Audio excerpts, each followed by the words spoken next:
अस्सलाम जी, कैसे हैं आप लोग? सब ठीक ठाक हैं। बहुत बुरा हुआ, पाकिस्तान की टीम इतना अच्छा टोटल करके रन चेज़ करवा दिए, डिफेंड नहीं कर सके। हम सबको पता है कि अगर ये इतने रन पाकिस्तान अगर चेज़ करने जाता तो शायद नामुमकिन सी बात थी, क्योंकि पाकिस्तान के अलावा जितनी भी टीमें, जो बड़ी टीमें, वो रन चेज़ करती भी रहती हैं और उन्होंने किया भी। मैच के ऊपर बात करने से पहले मैं टॉस के ऊपर आता हूँ। जब बाबर आजम ने टॉस हुआ तो बाबर आजम ने जब मीडिया में आके बात की, उनसे ये पूछा गया कि वहाब रियाज क्यों नहीं खेल रहे, तो उन्होंने बोला कि हम तीन लेफ्ट आर्म फास्ट बॉलर हम नहीं खिलाना चाहते, हम एक राइट आर्म फास्ट बॉलर खिलाना चाहते हैं, इस वजह से वहाब रियाज की जगह नहीं बनती। आपको शायद याद होगा जब आमिर को यहाँ से भेजा गया था तो मैंने कुछ जगहों पर ये बात की थी कि आमिर को बुलाने की कोई ज़रूरत नहीं थी, क्योंकि अगर आप समझते हैं कि आमिर के बगैर T20 क्रिकेट ख़त्म है तो फिर अल्लाह ही हाफिज़ है हमारी T20 बॉलर्स का।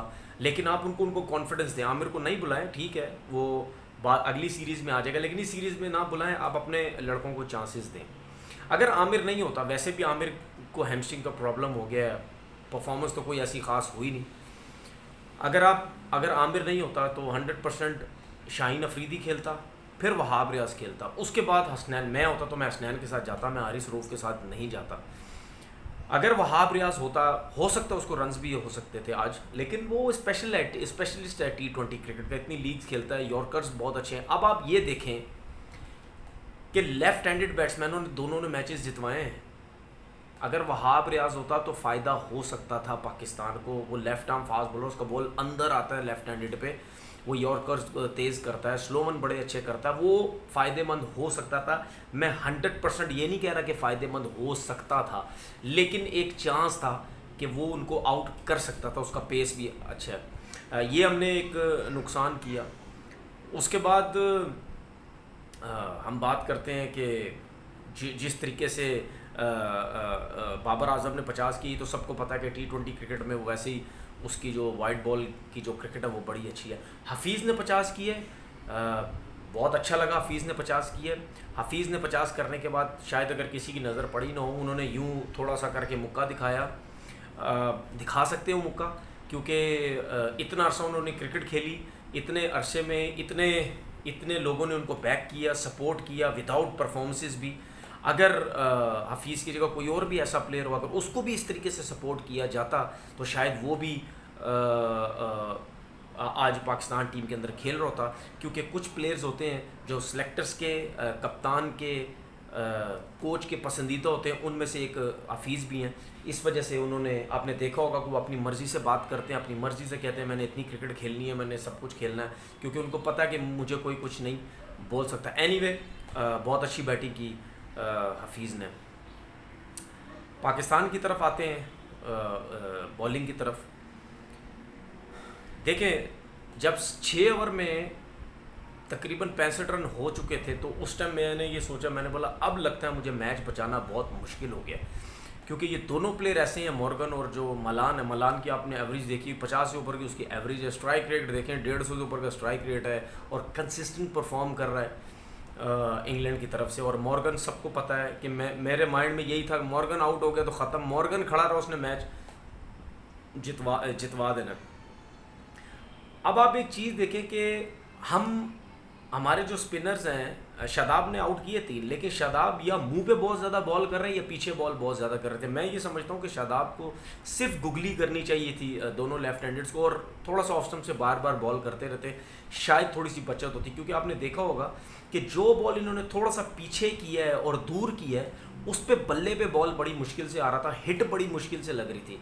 तो इस चीज़ को थोड़ा सा वो कंटिन्यू करते रहते, शायद विकेट्स मिल सकती थी। अब फास्ट बॉलर्स की तरफ हम आते हैं। मैंने देखा हारिस रऊफ़ ने क्रॉस सीम के साथ बॉलिंग की, हालांकि मुझे नज़र आ रहा था कि एक साइड बहुत ज़्यादा रफ़ हुई हुई है, तो क्रॉस सीम का पकड़ के बॉल करना मुझे समझ नहीं आती। शायद वो ये समझता हो कि वो क्रॉस सीम पकड़ के वो ज़्यादा अच्छी और एक्यूरेट यॉर्कर वो कर सकता है। तो दूसरी चीज़ ये कि अगर इतना अच्छा बल्ले पे बॉल आ रहा होता है तो बॉलर की, हालांकि आप देखें हमारे बॉलर्स बहुत अच्छी पेस पे बॉल कर रहे थे, तकरीबन 87, 88, 90, हारिस रऊफ़ ने 92 पे भी बॉल किया।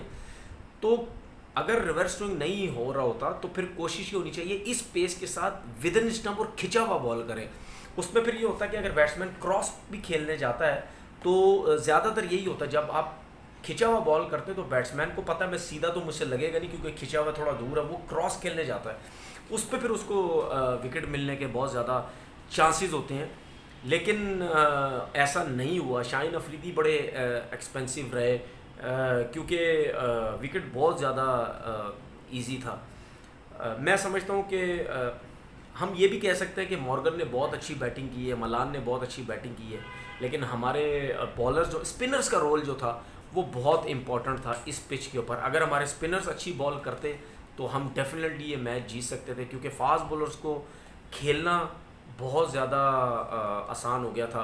मिसबा को आपने देखा, मिसबा कितने परेशान लग रहे थे जब पहले जब 6 ओवर हुए थे, जब इंग्लैंड ने बैटिंग की तो मिसबा परेशान थे। आपने देखा बाहर भी आए, इशारा भी किया बाबर आजम को, सर्किल पे रखो फील्डर को, ऊपर क्यों आया हुआ है। तो जाहिर सी बात है मिसबा के दिमाग में एक चीज़ होगी कि टेस्ट सीरीज़ तो हम हार गए, पहला टेस्ट मैच जीता हुआ थे, उसके बाद दोनों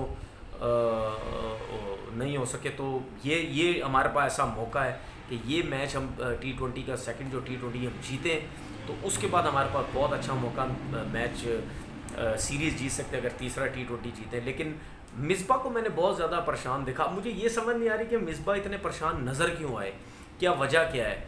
क्या पाकिस्तान में कोई जो हम सुनने में आ रहे हैं कि मिसबा की सीट जा सकती है एज अ चीफ सेलेक्टर, शायद मिसबा इस वजह से बहुत ज़्यादा परेशान हो रहे हैं कि उसके साथ साथ कहीं मेरी कोचिंग भी ना चली जाए, क्योंकि कोचिंग के ऊपर उनके बात तो हो रही है बहुत ज़्यादा। जब मिसबा आए भी थे उस टाइम भी हमने बात की थी कि इस मिसबा को एज अ हेड कोच नहीं आना चाहिए, चीफ सेलेक्टर बन जाए ठीक है, हेड कोच नहीं आना चाहिए क्योंकि मिसबा को एक्सपीरियंस नहीं है। और अगर मिसबा इसी तरह सीरीज़ हारता रहा तो फिर मिसबा के ऊपर बहुत ज़्यादा सवालिया निशान हो जाएगा। हाँ, वकार यूनुस उनके ऊपर अब सवालिया निशान बनने लग गया है, क्योंकि टेस्ट मैचेस के अंदर भी हमारे फास्ट बॉलर्स ने इतनी अच्छी बॉलिंग नहीं की। उसके बाद ये T20 भी देख लें, हमारे बॉलर्स इतना अच्छा बॉल नहीं कर सके, स्लो वन भी किए। बाउंसर्स मुझे बहुत कम नज़र आए। देखिए T20 क्रिकेट में भी बाउंसर्स ट्राई करने चाहिए, अगर इतने अच्छे पेस हैं सबके, बाउंसर्स ट्राई करें। आप देखें दूसरों को देखें कि वो बाउंसर्स ट्राई करते हैं, उनकी मार भी लग रही होती है लेकिन फिर भी बाउंसर्स ट्राई करते हैं, क्योंकि बाउंसर भी तो एक बॉलर का एक हथियार है, वो भी तो उसको यूटिलाइज करना चाहिए ना। अब ऐसा तो नहीं है कि हमारे बॉलर्स यॉर्कर कर रहे हैं या स्लो वन कर रहे हैं, अगर वो यॉर्कर नहीं हो रही तो सीधा सामने छक्का लग रहा है, पीछे करते हैं तो वो मिड विकेट पे या स्क्वायर लेग पे मार देते। आगे का बॉल जो है आपने देखो होगा फाइन लेग पे शॉट लग जाता है। लेकिन अगर बाउंसर आप करेंगे तो वो ज़रा थोड़ा सा मुश्किल में रहेगा बैट्समैन, उसको पता होगा कि यार अच्छी पेस के साथ है, बाउंसर भी कर सकता है, मिस हिट भी हो सकता है, कुछ भी हो सकता है, तो बाउंसर्स हमें नज़र नहीं है। तो वकार यूनुस के ऊपर अब उंगलियां उछालने लग गए हैं लोग कि वकार यूनुस पहले भी आए थे, उस टाइम भी कुछ नहीं, हमारी बॉलिंग लाइनअप या टीम ने कुछ नहीं किया, इस दफ़ा भी कोई कुछ नहीं कर रहे, तो उनके ऊपर अब ज़रा सोशल मीडिया के ऊपर थोड़ी सी फायरिंग शुरू हो जाएगी। वैसे ओवरऑल देखा जाए इस मैच की जो क्रिकेट खेली गई है पाकिस्तान की तरफ से, वो बहुत बुरी खेली गई है, इतनी अच्छी नहीं खेली गई है, क्योंकि ये मैच जीतने वाला था। ये मैच ऐसा था कि पाकिस्तान अगर ये मैच जीतता तो 100% मैं आपको बता रहा हूँ पाकिस्तान तीसरा T20 भी जीत जाता। लेकिन अब क्या होगा, अब जीत भी जाएगा तो सीरीज़ ड्रॉ हो जाएगी, लेकिन अब पाकिस्तान के ऊपर प्रेशर है। अब लोगों से ये मैं पूछना चाहता हूँ, आप मुझे बताएं कि पाकिस्तान ने क्या और कहाँ पे गलती की है, कैसी बॉलिंग करनी चाहिए थी, किसको खिलाना चाहिए था, किसको नहीं खिलाना चाहिए था। इंशाल्लाह ताला फिर अब आप मुझे देख रहे होंगे कि पाकिस्तान टीम तो मैच हार गई है, लेकिन तनवीर भाई तो बड़े ठंडे तरीके से बात कर रहे हैं। तनवीर भाई ने अब थोड़ा सा फैसला ये कर लिया है कि कभी कभार, हर दफ़ा नहीं, अब ज़ोर से बोलने का फ़ायदा कोई नहीं है, क्योंकि इन्होंने सुधरना तो है नहीं किसी ने, ना नीचे वाले लोगों ने ना इन लोगों ने, तो अपना दिमाग ख़राब करने की कोई ज़रूरत नहीं है। आराम से, सुकून से, सही तरीके से, खामोशी से, हल्का हाथ रख के बात करते रहो, उड़ाते रहो। उड़ाना छोड़ना नहीं है मैंने, वो तो मैंने उड़ाना ही उड़ाना है, लेकिन अपने दिमाग पे ज़ोर मत दो, सुकून से बात करो। अपना बहुत बहुत ख्याल रखिएगा। अल्लाह हाफ़िज़।